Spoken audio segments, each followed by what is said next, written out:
제가 며칠 있어 보니까 여러분의 섬김이 매우 소중하고 귀함을 알게 되었습니다. 우리 성경의 여러 마리아들처럼 섬김의 그 아름다움을 보았어요. 여러분을 보니 며칠 안 됐지만 꼭 가족 같습니다. 제가 장 목사님에게 오늘 아침 말씀을 드렸습니다만 여러분들을 저희 지역으로 한번 초대하고 싶어요. 그래서 올해 가을에 며칠 혹은 일주일 이렇게 시간을 꼭 내셔서 비행기만 자비량으로 하시면 저희 교회가 주무실 숙소, 관광 일체 다 책임을 질 테니까 여러분께서 꼭 목사님 네 분과 함께 오셔서 워싱턴 DC에 있는 백악관도 한번 보시고 또 저희 지역을 또 둘러보시고 또 저희 교회가 어떻게 예배하고 있는지 함께 또 예배도 함께 드렸으면 합니다. 꼭 오시길 바랍니다. 자, 이제 교회 설립 36주년을 맞이하면서 이 교회가 부흥의 기간을 가졌는데 벌써 오늘 마지막 시간이고요. 오늘은 특별히 교회가 설립된 지 36주년 되는 뜻깊은 날이기도 합니다. 오늘 말씀을 통해서 큰 은혜와 도전을 받으시고요. 하나님께서 귀하게 사용하시는 교회, 전도하는 교회가 되기를 주님의 이름으로 축원합니다. 잠시 한번 기도합니다. 자비로우신 아버지 하나님, 부족한 종을 보내셨습니다. 그냥 강사로 있다 가게 하지 마시고 이 교회 참으로 귀한 성도님들이 모인 교회이오니 하나님이여 하늘문을 여시고 오늘도 꼭 필요한 말씀, 소중한 주의 복음의 말씀을 전하게 하셔서 이 교회가 새로워지며 놀랍게 성장하며 부흥하는 교회가 될 수 있도록 인도하여 주셔서 주님께서 핏값으로 세워주신 이 교회를 통하여 하나님 이 지역은 물론이거니와 전 세계에 크게 쓰임받는 교회가 되게 하여 주옵소서. 감사하며 우리의 유일한 구원자가 되시는 예수님의 이름으로 기도하옵나이다. 아멘. 광야의 샘이란 글에서 이런 글을 보았는데요. 한번 들어보시기 바랍니다. 여기서 이렇게 되어 있어요. 나는 누에고치들을 관찰하고 있었습니다. 마침 여러 마리의 누에고치가 나비로 탈바꿈을 하는 중이었습니다. 너무도 그 작은 구멍을 통해 나오려고 애쓰는 그 모습을 보니까 나는 불가능하다고 생각하고 있었습니다. 그래서 마침 나오려고 하는 그 애쓰는 누에고치를 발견하고는 급하게 가위를 가지고 와서 그 구멍을 넓게 빨리 나오도록 잘라주었습니다. 그러면서 스스로 생각하기를 내가 하나님보다 더 자비로워 혼자 만족하며 웃었습니다. 내가 넓게 열어준 그 구멍으로 나비는 쉽게 나왔으나 큰 문제가 생겼습니다.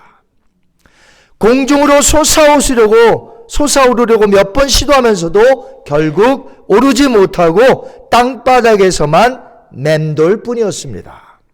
아차, 나는 깨달았습니다.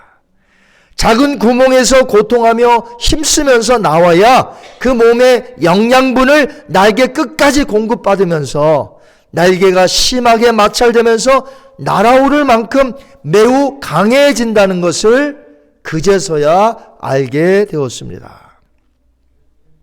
저는 이야기를 통해서요, 이 세상에 사는 사람들이 마치 저마다 똑똑하다고 느껴서 스스로 지혜롭게 여기는 사람과 같다고 느꼈어요.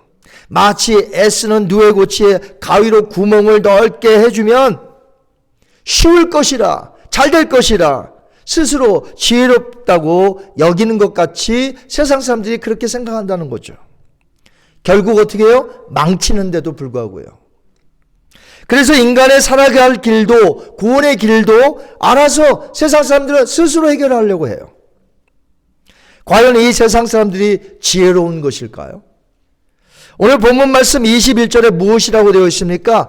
일부분만 읽어보면 이렇게 되어 있어요. 이 세상이 자기 지혜로 하나님을 알지 못함으로. 자, 성경은 분명히 말합니다. 이 세상이 어떻다고요? 자기 지혜로 하나님을 안다 모른다. 알지 못한다. 자기들 지혜로는 하나님을 알지 못한다. 그러니까 성경은 말하기를 이 타락한 인간은 지혜로운 것이 아니라 어리석은 자들이라는 것이에요. 인간 스스로는 절대로 그 지혜를 가지고 절대로 구원의 길을 찾아갈 수 없고요. 천국에 스스로 갈 수도 없다는 것입니다. 이처럼 스스로 구원의 길을 알 수도 없고 그 길을 갈 수 없는 자들에게 하나님의 은혜로 구원받은 우리들이 먼저 그 사람들에게 나아가, 스스로 똑똑한지 않은 그 사람들에게 우리가 나아가서 복음을 전하여 그들도 우리처럼 예수님을 믿고 영생을 얻게 하는 것이 바로 전도라는 것이죠. 왜 먼저 믿은 우리가 전도해야 합니까? 전도는 한번 따라 하실까요? 하나님이 내신 방법이기 때문이다. 자, 전도가 무엇이라고요? 사람이 고안해낸 거 아니에요. 목사님이 고안해낸 거 아닙니다. 전도는 하나님이 내신 거룩한 은혜로운 방법이기 때문에 그래요. 이제 21절 처음부터 끝까지 한번 읽어보겠습니다. 여러분 성경 21절 처음부터 끝까지 시작. 하나님의 지혜에 있어서는 이 세상이 자기 지혜로 하나님을 알지 못하므로 하나님께서 전도에 미련한 것으로 믿는 자들을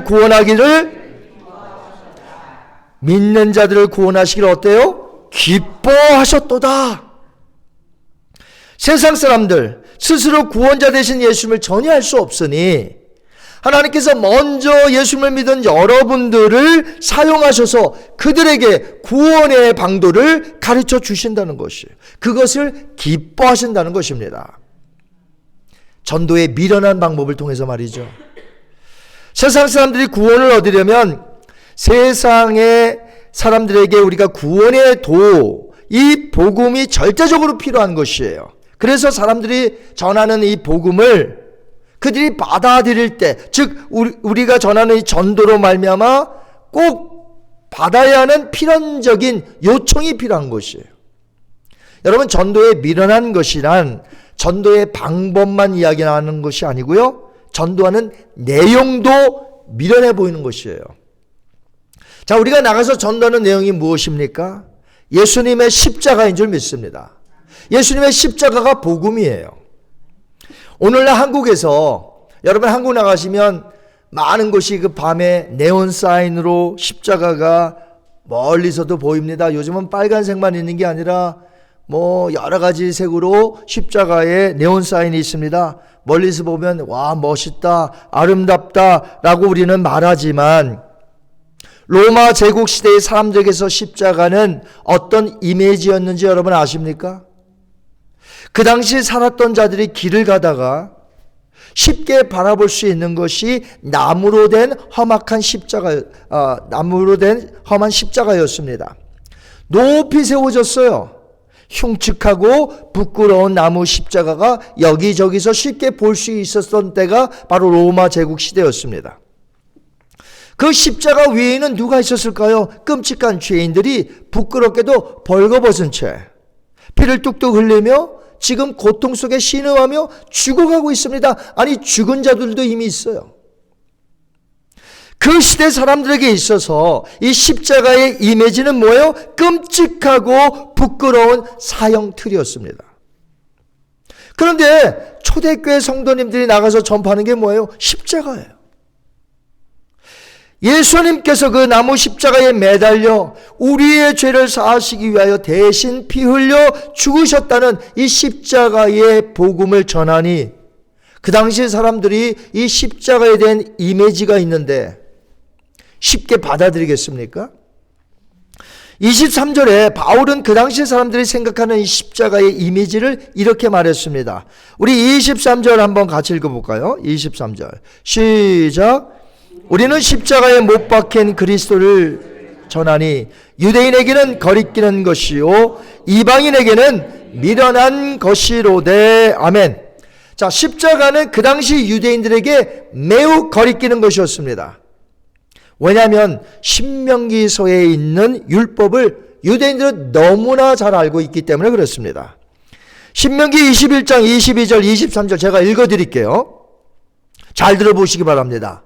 사람이 만일 죽을 죄를 범함으로 너가 그를 죽여 나무 위에 달거든 그 시체를 나무 위에 밤새도록 두지 말고 그날에 장사하여 너의 하나님 여호와께서 너에게 기업으로 주시는 땅을 더럽히지 말라.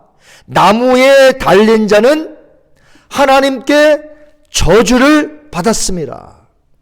그러니까 나무에 달린 자는 뭐예요? 하나님의 저주를 받은 자들이에요. 자, 유대인들은 이것을 너무나 잘 알고 있었습니다. 근데 예수님 어디에 달리셨어요? 나무에 달리셨어요. 나무 십자가.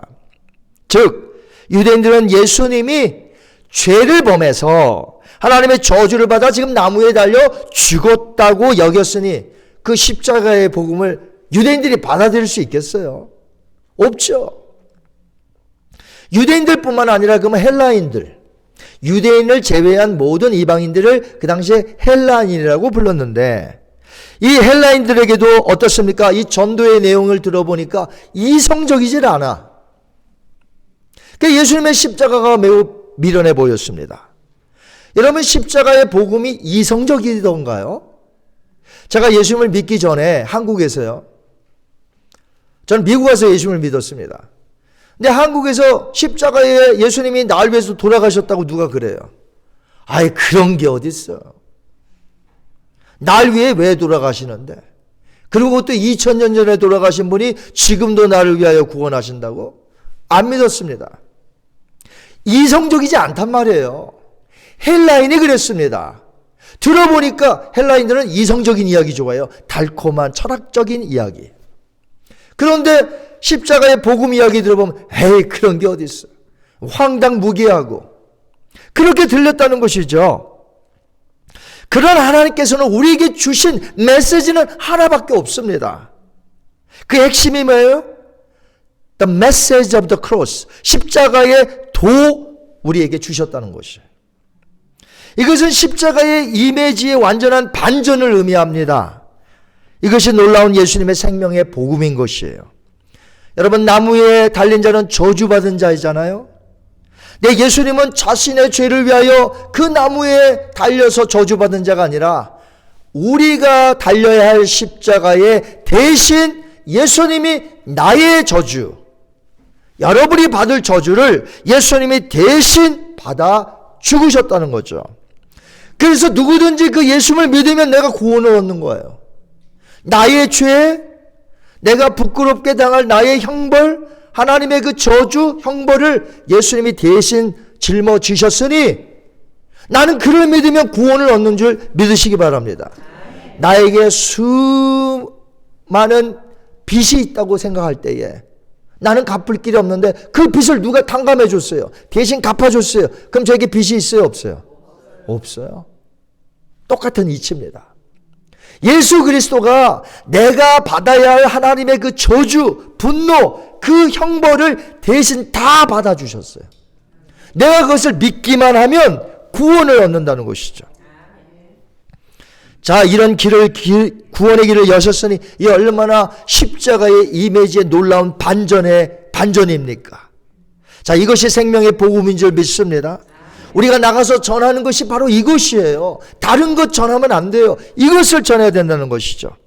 사도행전에 보면 안수 집사 빌립이 성령에 이끌려서 이제 가는데 에티오피아에서 온 관리 4시가 있는데 그 4시가 이제 예루살렘에서 예배를 드리고 가는 길이에요.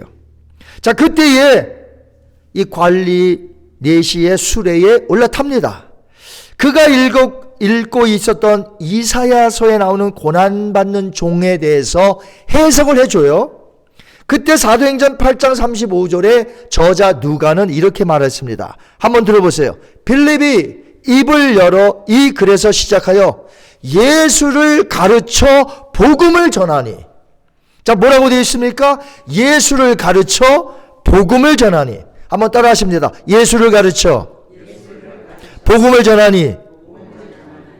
즉 예수님의 십자가를 가르쳤는데 그것이 곧 굿뉴스, 복음이라는 것이에요. 하나님의 은혜 가운데 인류의 구속이 담긴 이 하나님의 놀라운 십자가로 이제 인류에게 주셔서 복음을 듣게 하셨다는 것이죠. 십자가의 도는 우리를 위한 구원의 십자가요, 하나님의 능력이요, 하나님의 지혜가 된다는 것입니다. 24절 말씀 한번 볼까요? 오늘 24절 말씀 한번 같이 읽습니다. 시작. 오직 부르심을 받은 자들에게는 유대인이나 헬라인이나 그리스도는 하나님의 능력이요 하나님의 지혜니라. 아멘. 여러분은 십자가에서 못 박혀 돌아가신 예수 그리스도를 믿으시나요? 전도의 복음 내용이 예수님이 죽으신 십자가 사건인 것을 우리는 믿어야 돼요. 전도의 내용이 그러할진데 사람들에게 아무리 미련하게 들린다 할지라도 우리의 전도의 내용을 바꾸어서 안 돼요. 이것은 하나님의 지혜요 하나님의 능력이기 때문에 이 복음을 전하면 그 사람이 믿게 된다는 것이에요. 그래서 우리는 십자가에 못 박힌 예수 그리스도와 죽음에서 부활하신 예수님을 전해야 하는 것입니다. 2000년이 흘러도 미련해 보이는 이 전도의 핵심 내용은 변하지 않아요. 사람들이 많이 이것을 변질시키려고 합니다. 이렇게 해서는 예수님 안 믿을 것 같아. 그 사람에게 안 통할 것 같아. 마치 누에고치에 가위를 자르는 것 같아요. 복음은 변질돼서 안 돼요. 변질된 복음은 능력이 없어요. 변질된 복음에서는 예수님이 나타나질 않아요. 우리는 미련해 보인다 할지라도 그 사람이 듣기 싫은 말이라 할지라도 우리는 복음, 십자가의 도를 전해야 한다는 것이에요. 2000년이 흘러온 거예요. 3000년이 흘러가도 역시 동일합니다. 세상이 아무리 변하고 트렌드가 변하고 풍속이 다르고 상관없어요. 이 복음의 메시지는 동일해야 한다는 것이죠. 전도에 미련해 보이는 것은 내용만이 아닙니다.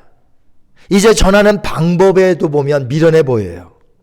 사실 여러분 하나님께서 천사들을 총동원시키셔서 삽시간에 온 천하에 예수님을 믿게 할 수 있을 수 있죠. 하나님은 그 효과가 더 크지 않을까요?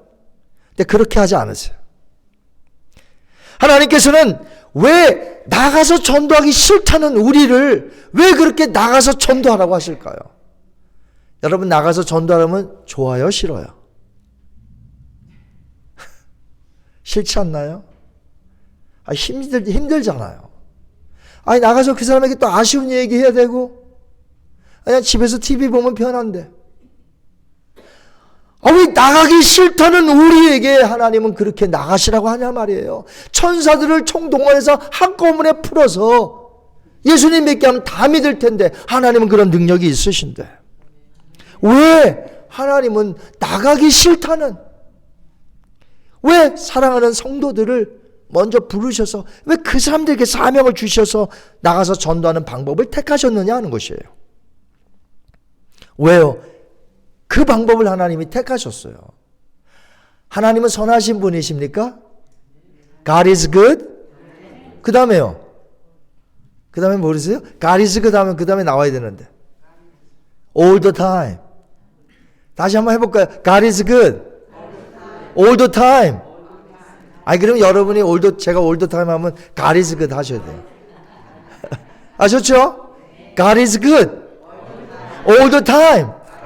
자, 그럼 God is good all the time. 하나님은 언제나 선하신 분이신데 그 선하신 분이요 이 방법을 택하셨어요. 무슨 뜻이 있으시겠죠? 그 선하신 분이 다른 방도도 있을 텐데 그거 택하지 않으시고 우리에게 전도하는 사명의 방법을 택하셨다는 거죠.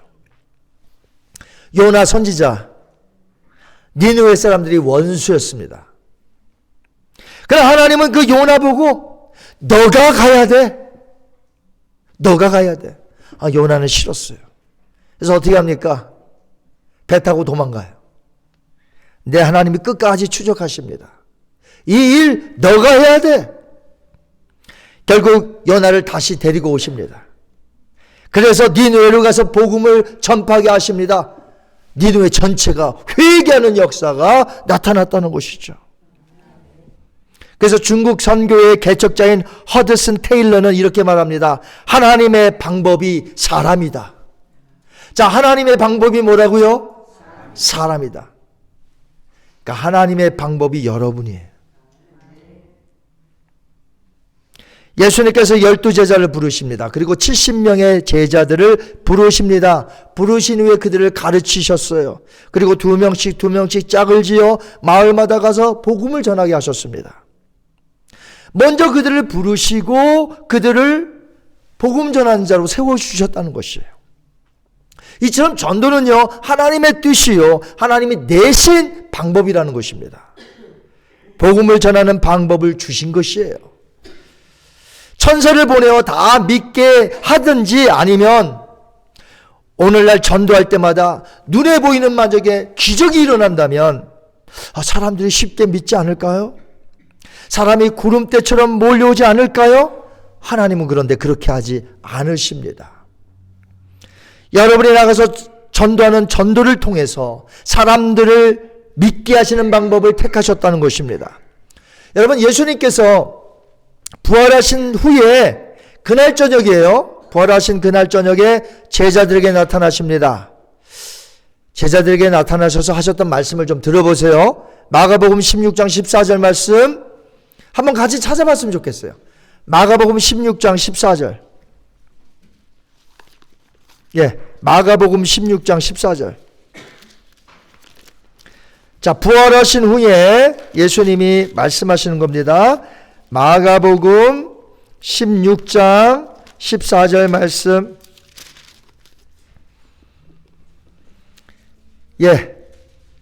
찾으신 줄 알고 우리 한번 같이 읽습니다. 시작. 그 후에 11 제자가 음식 먹을 때에 예수께서 그들에게 나타나사 그들의 믿음 없는 것과 마음이 완악한 것을 꾸짖으시니 이는 자기가 살아난 것을 본 자들의 말을 믿지 아니함이로라. 아멘.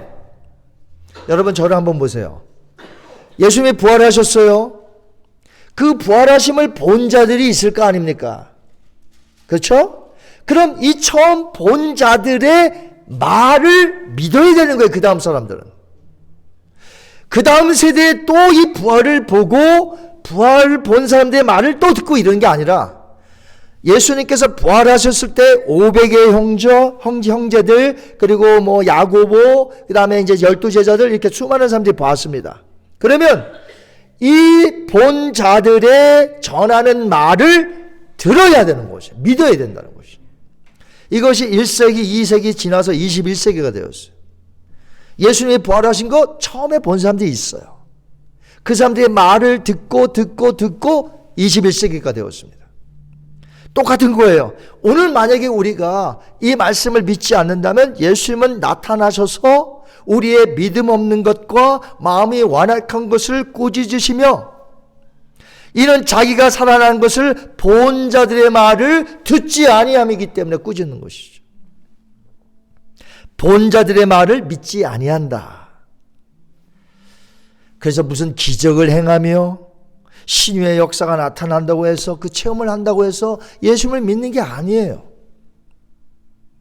우리들이 전하는 이 복음의 핵심, 십자가의 도, 이 전도를 통하여 사람들에게 믿음을 주게 하는 이 십자가의 복음을 전하면 그 사람들이 듣고 믿게 된다는 것이에요. 이걸 하나님이 택하신 방법이에요. 이 방법을 우리는 계속해서 오늘도 사용해 나가는 것이죠. 오늘 본문 말씀 21절을 보시면요. 유대인들은 무엇을 구합니까? 22절 오늘 본문 말씀 유대인들은 표적을 구하고 헬라인은요 지혜를 구한다. 자, 세상 사람들은 우리에게 전해 듣는 복음보다는 눈에 보이는 표적이나 어떤 달콤한 철학적 지혜를 듣기 원합니다. 하지만 하나님께서는 우리가 나가서 전도할 때에 그런 능력을 어떤 행하거나 철학적인 달콤한 이야기를 하라고 명령하지 않으셨어요.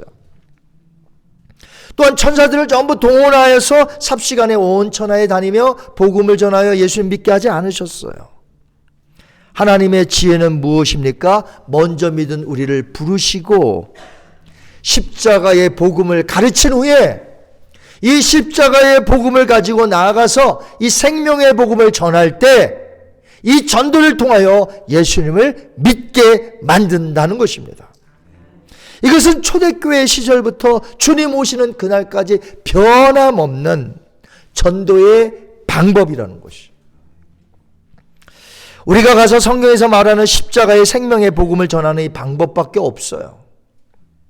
다른 방법 없습니다. 예수님께서 부자와 나사로의 이야기에서 친히 이 방법을 말씀하셨어요. 부자가 죽어서 음부에 갔습니다. 거지 나사로도 죽어서 낙원에 갔습니다. 아브라함의 품에 안겼어요. 여러분 이 스토리 다 아시죠? 부자가 음부에서 보니까 너무나 괴로워.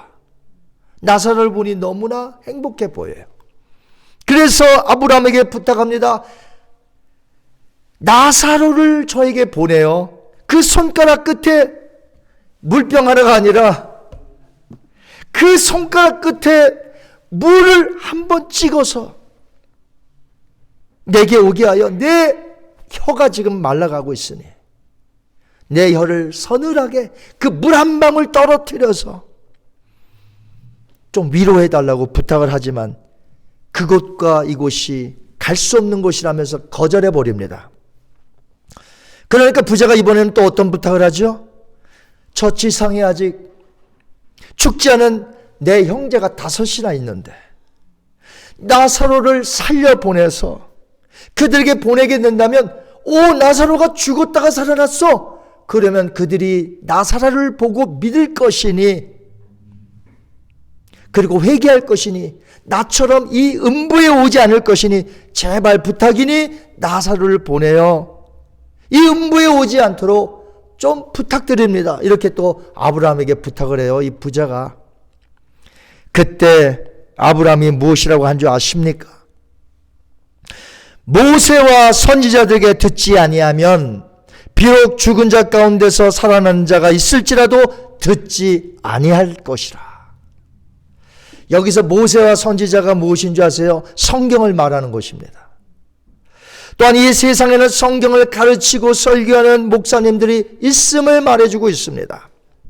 여러분 교회가 성경을 바로 온전히 가르치는 목사님을 만난다는 것은 큰 인생의 축복인 줄 믿으시기 바랍니다.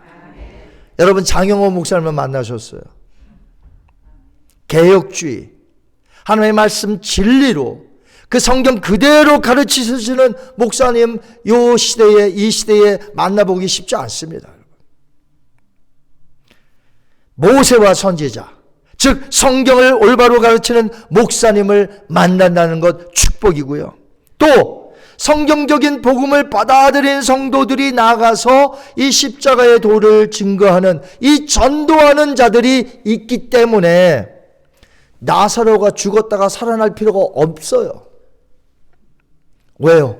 성도님들이 오늘도 성령 충만하여 복음을 가지고 있잖아요. 나가서 증거하고 있으니 나사로가 죽었다가 살아나는 것이 왜 필요합니까? 예수님은 말씀하시기를 그들에게서 죄인들이 복음을 들으면 된다고 말씀하신 것이에요. 그래서 어떤 기적이나 헬라의 어떤 철학적인 달콤한 이야기로 구원 얻는 것이 아니고 천사들이 한꺼번에 나가서 복음을 전하여 믿게 하는 것이 아니고 오직 성경, 이 복음을 전하는 자들에 의해서 죄인들이 그 복음을 듣고 회개하고 예수님을 받아들인다는 것입니다. 그 말씀을 예수님이 하시는 것이에요. 사람이 볼 때에 미련한 전도 방법 같아도 하나님이 내신 가장 탁월한 지혜로운 방법이기 때문에 바로 여러분을 먼저 부르셨고 여러분들에게 목사님께서 말씀 십자가의 도를 잘 가르치신 후에 이 십자가의 도를 가지고 여러분들이 흩어져서 복음을 전파하는 이 놀라운 이 전도의 방법, 우리 엘파소 열린문 장로교회에 넘치고 충만해지기를 주님의 이름으로 축원합니다.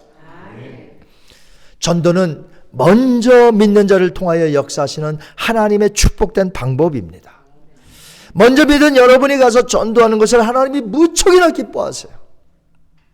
하나님은 여러분이 하나님 나라에 크게 쓰임받기를 원하시고 계십니다. 가서 전도하면 믿지 않고 거부할 것 같지만 성령께서 역사하시잖아요. 그럼 사람의 마음의 문을 쉽게 열어주십니다. 사도행전 16장에 보니까 유럽의 첫 성이 어디냐면 빌립보예요. 이 빌립보 어느 강가에서 사도 바울이 전도할 때 어떤 일이 일어난 줄 아십니까? 사도행전 16장 14절 말씀 제가 읽어드릴게요. 루디아라 하는 한 여자가 말을 듣고 있을 때 주께서 그 마음을 열어. 자, 누가요? 주께서 그 마음을 열어 바울의 말을 따르게 하신지라. 바울은 가서 전도한 것밖에 없어요. 바울이 무슨 능력이 있겠습니까? 바울은 가서 생명의 말씀 전도한 것밖에 없어요. 그런데 그 시간에, 말씀을 듣는 그 시간에 하나님이 루디아의 마음을 열어 바울의 말을 듣고 예수 그리스도를 믿게 하셨다는 것이에요. 우리가 계속 전도하다 보면요, 성령께서 믿게 하실 자는 그 타이밍 속에 예수님을 영접하게 만드십니다. 물론 우리가 전도해도 믿지 않는 자들이 있어요. 예수님께서도 전도하실 때 믿지 않는 자들이 있었습니다. 중요한 것은 때를 얻든지 못 얻든지 우리는 가서 전도해야 될 줄 믿습니다. 그러면 믿게 하실 분을 하나님이 그때 믿게 하시는 것이에요. 우리가 가서 전혀 모르는 사람에게 전도할 수 있어요. 흔히 노방전도라고 하죠. 또한 아는 지인들에게도 전도하기도 합니다. 그런 전도를 가리켜서 일상전도라고 말하고요, 관계전도라고 말해요. 이 관계전도를 하려면요, 아는 사람하고 하는 거예요. 관계전도를 하려면 먼저 좋은 유대관계를 형성해 놓아야 합니다. 그 관계를 잘 유지시켜 놔야 돼요. 그래야 나의 복음을 언젠가 그가 받아들일 수 있어요. 그러니까 인격적인 관계를 가진 후에 전도하는 게 관계전도인데, 내가 그 사람에게 호감이 되어야 돼요. 비호감이 되면 안 돼요. 반드시 호감이 되어야 되고 나의 어떤 부정적인 것을 보여주면 안 돼요. 절대로 그런 사람들 앞에서 교회에 부정적인 이야기해서 안 돼요. 나의 매너가 있어야 되고요, 인격적이어야 합니다. 때로는요, 식사도 좀 사주셔야 돼요. 밥 한 번 얻어먹으면 굉장히 빨라요. 모셔오기가 빨라. 한 번 사주셨기 때문에. 사람은 그런 게 있잖아요. 한 번 얻어먹으면 그런 게 있잖아요. 그래서 우리가 이 전도할 때도 우리의 물질을 아끼면 안 돼요. 식사를 사주셔야 되고요, 작은 선물이라도 뭐 절기 때, 무슨 생일 때, 그럴 때 조그만 선물이라도 주면요, 이 관계가 형성이 되고 매너가 좋아지고 호감을 갖게 되고, 그럴 때 내가 전하는 복음을 그들이 쉽게 받아들일 수 있어요. 중요한 것은 내가 오늘 전도하기 위하여 여러 모양으로 힘써야 한다는 거예요. 공동체가 함께 모여서 아멘하며 이 말씀을 붙잡고 다 같이 힘차게 나가는 게 중요하다는 것이죠. 숫자는 지금 그렇게 뭐 많고 적으면 그런 게 필요는 없어요. 뭐냐면 한 사람이 이 안에서 은혜 받고 끝나는 것보다는 여기 계신 모든 분들이 다 같이 함께 힘을 내어 함께 달려가야 하는 것이 중요한 것이에요. 사실 이런 부흥회를 허락하신 게 그 이유입니다. 하나님께서. 여러분들 모두가 그 자리에 나갈 수 있도록 힘차게 달려갈 수 있도록 그렇게 제공하는 것이 이번 부흥회에 하나님이 저를 불러주신 이유라고 봐요. 저는 1년에 비행기를 좀 많이 타는 편입니다. 선교지도 좀 가고요. 비행기를 1년 내내 많이 타는 편인데, 저는 비행기를 탈 때 그 활주로에서요, 항상 창문 열어놓고 바깥을 봐요. 그냥 쏜살같이 활주로를 달려가는 이 비행기 꼭 봅니다. 안 볼 데가 없어요. 옆에 사람이 이렇게 닫고 있으면 제발 좀 열어달라고 부탁까지 해요. 그래서 그 힘껏 날아오르는 그 모습을 저는 꼭 봅니다. 여러분, 비행기가 전 속력을 내야 달릴 수 있는 거예요. 날아갈 수 있는 것이에요. 그래야 양력을 얻고 하늘을 확 날아오르는 것입니다. 교회도 마찬가지예요. 오늘 한두 사람만 은혜 받아서는 안 됩니다. 한두 사람만 전도해야지 그래서는 안 됩니다. 우리 여러분 모두가 다 같이 오늘 은혜의 말씀으로 말미암아 다 같이 힘차게 달려나가야 설립 37주년이 될 때에 놀라운 부흥의 역사가 나타나는 것이란 말이죠. 먼저 믿은 우리가 전하지 않으면 저들은 절대로 스스로 믿을 수가 없어요. 스스로 하나님을 알 수가 없어요. 바울이 로마서에서 말했습니다. 듣지도 못한 일을 어찌 믿으리요? 전파하는 자가 없이 어찌 들으리요? 로마서 10장 14절에 말씀했어요. 먼저 믿은 자의 사명이 이토록 큽니다. 전해야 그들이 들을 수 있고 믿을 수 있기 때문이에요. 가서 복음을 전하는 전도는 하나님의 내신 구원의 방법이면서 동시에 이 전도에 참여하는 자는요, 말할 수 없는 하나님의 놀라운 축복과 상급이 기다리고 있다는 것을 믿으시기 바랍니다. 왜 큰 상급과 축복을 하나님께서 주세요? 여러분들에게, 전도하는 여러분에게, 순종하는 여러분들에게 하나님은 주시고 싶은 거예요. 부모가 자식에게 좋은 걸 주고 싶듯이 하나님께서는 여러분에게 자꾸만 좋은 것을 주기를 좋아하세요. 저 오늘 설교 제목을 이렇게 정했습니다. 한번 따라 하실까요? 전도의 미련한 방법에 숨겨진 축복. 이 전도의 미련한 방법을 통하여 듣는 자들의 입장에서 한번 생각해 보세요. 이 영광스러운 구원을 얻을 수 있고 그렇잖아요. 그들의 입장에서는. 그 다음에요, 복음을 전하는 자의 입장에서 한번 생각해 보세요. 이 놀라운 복음을 전할 때에 하나님께서 순종하는구나, 오늘 내 말을 따르는구나, 얼마나 기뻐하시겠습니까? 그 전도하는 자의 하나님께서는 상급과 축복으로 함께 주신다는 것이죠. 다니엘서 12장 3절에 보니까 많은 사람을 옳은 대로 돌아오게 한 자는 무엇과 같이 영원토록 빛나리라? 별과 같이 영원토록 빛나리라. 많은 사람을 옳은 대로 돌아오게 한 자는 별과 같이 영원토록 빛나리라. 여러분, 여러분이 순종하시고 전도하시면 하나님께서 반드시 축복과 상급으로 채워주실 것을 믿으시나요? 제가 이제 예화를 하나 드릴게요. 몇 년 전에 독립운동가들이 투쟁을 그린 암살이라는 영화가 있었어요. 암살. 제가 한국 나갔을 때였었는데 안식연차. 그때 이제 그 영화관에 가서 봤어요. 제가 그 영화를 보면서 끝부분의 장면을 잊을 수가 없어요. 끝부분. 그 영화 마지막 장면에서 변절한 독립운동가가 있습니다. 이름이 염석진이에요. 그 염석진을 암살하러 찾아온 안옥윤이라는 여자분이 있어요. 총을 들이댑니다. 염석진한테. 그러면서 뭐라고 하냐면, 왜 동지를 팔았어? 그때 염석진이 답변에 무엇인 줄 아세요? 누가 독립될 줄 알았나? 그게 변명이에요. 누가 독립될 줄 알았어? 독립될 줄 알았으면 내가 이렇게 했겠어? 이렇게 말을 해요. 물론 그 당시에 보면 그 누가 봐도 일본의 식민지에서부터 이 대한민국의 독립은 불가능해 보였습니다.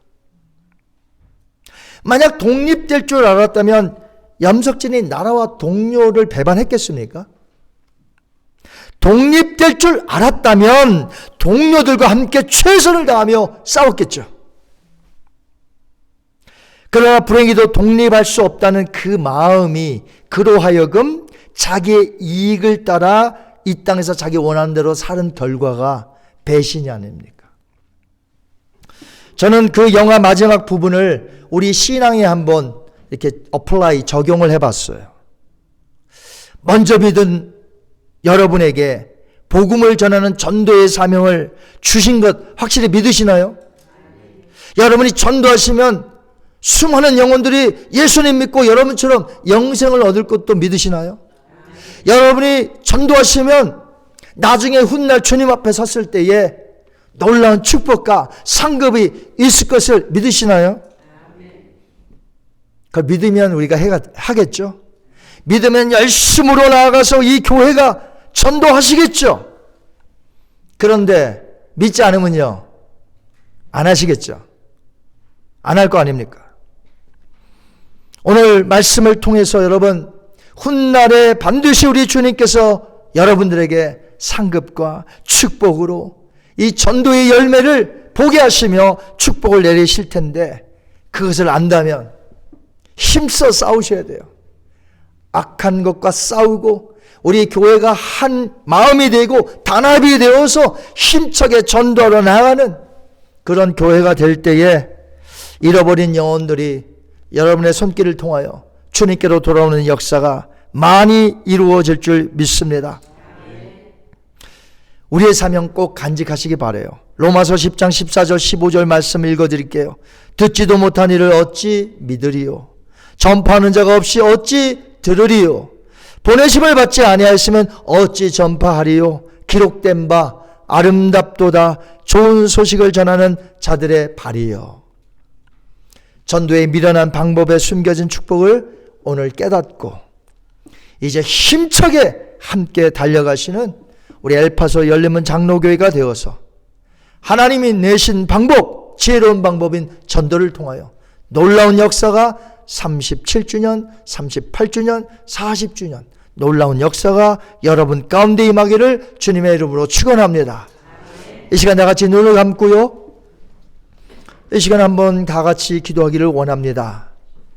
36주년을 허락해 주신 하나님 앞에 여러분 감사하시고요, 이제 이 부흥성회를 통하여 부족한 종 오늘 말씀을 마치고 저는 갑니다. 이제 장효호 목사님께서 이 교회 담임 목사로 세움을 받아서 여러분들을 십자가의 복음의 군사로 양육하며 훈련시킬 때 이 교회가 하나가 되어서 단합이 되어서 힘차게 활주로를 달려가는 비행기처럼, 그리고 훨훨 날개를 펴며 천궁을 향하여 날아가는 독수리처럼 엘파소 열린문 장로교회가 힘차게 달려나가 하나님의 뜻을 이루는 교회가 되게 하옵소서. 이 시간에 한번 다 같이 우리 기도하시며 나가시겠습니다. 자비로우신 아버지 하나님, 은혜를 감사합니다. 하나님께서 오늘도 주신 말씀을 통하여 다시 한번 우리에게 주님 귀한 말씀으로 허락해 주시니 감사합니다. 이제 이 엘파소 열린문 장로교회가 이 전도에 미련한 방법과 같으나 하나님이 내신 방법이요, 이 복음의 핵심인 십자가의 돌을 붙들고 우리가 나가서 복음을 전할 때마다 놀라운 역사, 생명을 낳는 역사, 이 교회가 놀랍게 성장하며 부흥하는 역사 하나님께서 허락해 주시기를 믿습니다. 하나님이 우리가 하나가 되게 하옵소서, 단합이 되게 하옵소서, 힘차게 달려가는 귀한 교회가 되게 하여 주시옵소서.